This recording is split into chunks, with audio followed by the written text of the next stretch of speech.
nabahala si Pangulong Ferdinand R. Marcos Jr. sa Chinese spy operation sa bansa. Kasunod ng pagkakahuli ng 5 hinihinalang sospek na nag-set up ng high-resolution solar-powered cameras sa Palawan.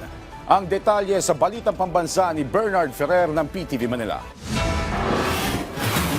Patuloy pa ang pangalap ng karagdagang impormasyon ng otoridad hinggil sa pagkakaaresto ng 5 umanong Chinese spies sa Palawan.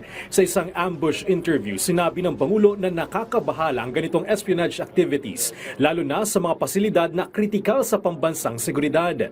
We are very disturbed by anyone conducting such espionage operations against our military services that we are trying to provide the people.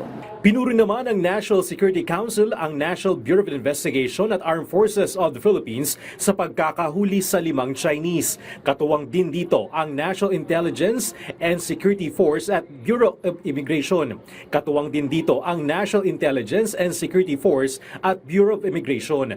Ayon sa NSC, dumaan sa masusing surveillance operation bago inaresto ang mga sospek matapos ang unang pagkakahuli sa isa pang Chinese national. Itinuturing niya anyo na nakakabahala ang ginawa umanong intelligence gathering sa Ulugan Bay at Naval Detachment Oster Bay sa Palawan kung saan nanggagaling ang rotation and resupply o RORI missions habang tinitikan din ng mga ito ang ilang pang Coast Guard station.